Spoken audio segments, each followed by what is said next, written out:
Hello, my darlings. Today I'm going to be reading a Ray X Reader, Part 2. Emma woke up from a nightmare, breathing heavily. She looked around until she saw you awake, staring at her. Bad dream, you asked her? She just nodded, and you already knew what she wanted. You opened up your arms for her, and she immediately ran over and jumped into your arms. There was nothing but silence as the clock ticked over and over. You and Emma had continued to hug each other. I won't let her hurt you, Emma, or anyone else. I promise, I told her as she already fell asleep in your arms. You smiled and closed your eyes. Time skip. Gilda put down the plates on the table as Phil ran in the yelling, "Good morning." "Hey Phil, no running in here," she told him. Emma was preparing for breakfast until she heard Mom's voice. She flinched as her eyes widened. She turned her head in Mom's direction. Mom smiled. Emma was shocked and feared that she couldn't even smile after what happened last night. She turned her head to see you and Norman walking in with the littles holding your hands. Norman had a smile on his face, and you had tired eyes as always, but had a small smile on your face anyways. "Hey Emma, good morning."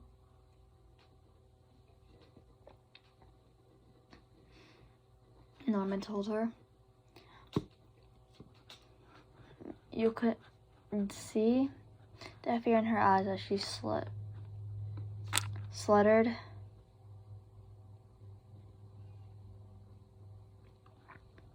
Norman and you walked up to her and put your hand on her shoulder. As Norman whispered into her ear, "Come on, smile." After breakfast, you and Norman and Emma had a private conversation. "Listen, Emma, we have to act like nothing happened. Sure, we might have broken the rules by going to the gate last night, but that doesn't mean we saw anything," Norman said with a serious tone. "But we left little Bunny there," Emma replied. "Yeah, we did, and we have to assume Mom found it. But it doesn't mean she knows who left it behind." You told the two. Emma then replied once more. "Mom was laughing at breakfast. She doesn't show it on her face at all," she said with fear in her eyes. You've never seen Emma scared of anything before. You and Norman kept a straight and strong face to show nothing was wrong. And that's what we have to do. Otherwise, she'll notice that something is wrong, and we can't let that happen, so smile. Norman told you both with a small smile on his face. Emma closed her eyes and opened them with a smile as you gave your usual smile. The delicious food, the white clothes that shows when we're dirty. Our regulated lives, all of it is to keep up our quality of life as merchandise. The only thing left for us to do is to wait when we're shipped out randomly," Emma said while touching her shirt.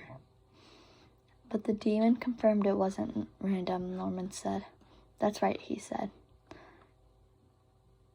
Norman replied. "That's right," he said. "Another 6-year-old. They've all been average lately." You added on to Norman. "So what does it mean?" Emma questioned. "Based on what the demon said, our ages determine their grades of meat. And if I remember correctly, the siblings who were shipped out before were all between 6 and 12. And if 6-year-old is ranked as normal, the highest quality must be..." Norman trailed off. 12 years old. You and Emma said together. "But what about our scores?" Emma asked one more. "Me won't start tasting better because of how well it did on some test, will it?" True. The results weren't announced unless we received full marks, which means... Norman said as Emma's eyes widened in shock. The shipping order. Emma quietly yelled, "Yeah, when we turn 6, we'll harvest an order from lower test scores up. But once we reach the age of 12, it seems we get shipped out no matter what." You flinched at the last word Norman said. It would almost be Ray's time for him to be 12.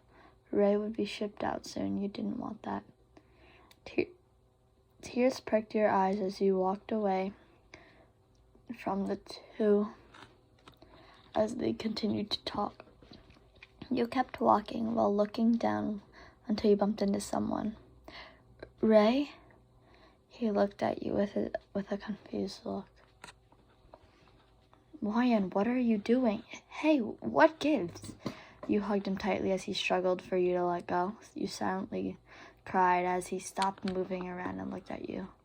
"Wyan, Ray, don't leave. I want you to stay. Please, stay." You told him. He hesitated to hug you back, but he did it anyways. He pet your hair while putting his head on top of yours. "I won't. I'll never leave you alone. I promise." Everyone was now playing outside while you and Emma and Norman were near the wall. You three had cloths around your bodies to climb the wall.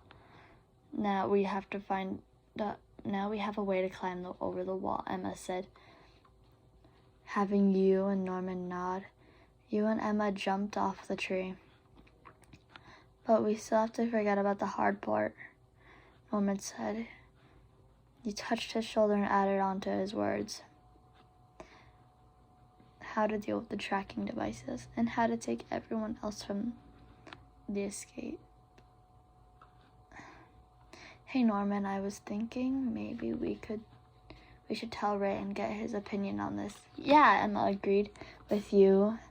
He nodded and smiled. "I was thinking the very same thing, Wyan." Emma, "I also think Ray would be least likely to panic, and because he knows a lot, he's good at working with machines. He would be an assist to our plan. But tell you what, Emma, me and Norman will talk to Ray ourselves. Why don't you head back to the house so we can..." "Why not now?" Ray said, startling you. You yelped and hid behind Norman. "Ray, what the heck, man?" You yelled at him. He walked out of the bushes waving his hands.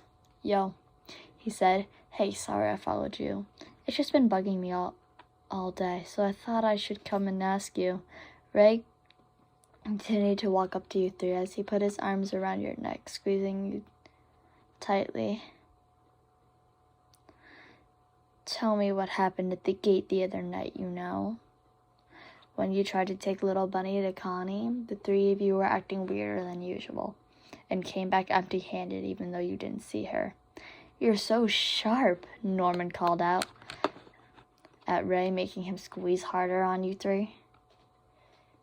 "I assumed something must have happened. Now spill it. Aren't you a clever one? Now would you stop? I can't breathe, you emo piece of crap," you told him while biting his hand. He let go and plucked your shoulder, making you move away from Ray, hissing. After explaining things to Ray, he took it calmly, though it was surprising he knew some things that you guys didn't. Emma then told Ray how he needed him to escape with everyone. He said no, but Emma was as stubborn as a mule. Ray pushed Emma off his arms. You and Norman laughed at Emma and Ray. Those two would always making their fighting funny. "How could you two just laugh? Her plan is suicide. Someone should knock some sense into her. She's unreasonable." "Yeah, totally. I'm glad she's her old cheerful self." "Same, she's adorable when she's happy," you and Norman said. Ray growled. He told you both that you're missing the point, telling you both to stop messing around. "I didn't see the way Emma and Wyan cried." You didn't see the way Emma and Wyan cried that night. I thought Emma was scared of dying and crying because she was terrified, but it was the thought of her family dying that horrified her and Wyan. She barely really shows anyone how she really feels. She cried because she was afraid of you dying, Ray. She cares a lot about you. Norman said as you and Emma talked near the wall away from the two boys. Ray looked away, acting as if he didn't care. You four then went back to the house, finishing dinner and heading off to heading off to bed, you said, except for you and Ray. Why, Etten? You're still awake, he asked you. You weren't surprised to see him up while everyone is asleep. Norman was right about what he said earlier. I was really worried about you dying the most, Ray. Don't get me wrong. I care about Emma and Norman and the rest, but you were cut off by Ray hugging you tightly. You were the same height as him, so you hugged him back just as tightly. You better not die on me, idiot. I care too much about you, he said, making you smile. Don't worry, as long as you're with me, I'll do everything I can to make sure you and I live together.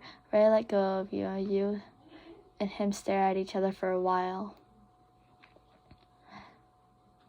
Eye color to dark green.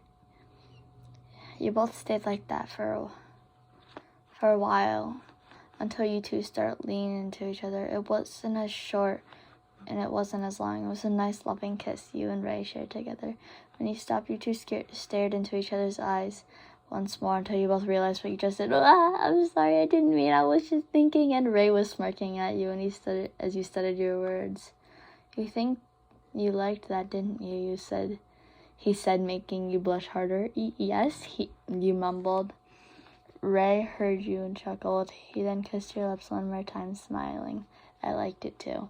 We should probably get some sleep now. You frowned. You honestly did not want to sleep. Just not without Ray. So you asked him for something that you would only ask Mom. Ray, can we sleep in your bed together? I don't want to sleep alone tonight. He blushed slightly and scratched his neck. Sure. You two then head off to his bed and lay down together back to back. It was quiet between you two until Ray scooped you in his arm, holding you close. Emma and Norman giggled quietly as they watched you and Ray sleep together in the creak of the bedroom door. The two bid their good nights and head off to bed themselves. Alright, now that was part 2 of Ray X Reader. I will read part 3, maybe later tonight, maybe tomorrow. Bye!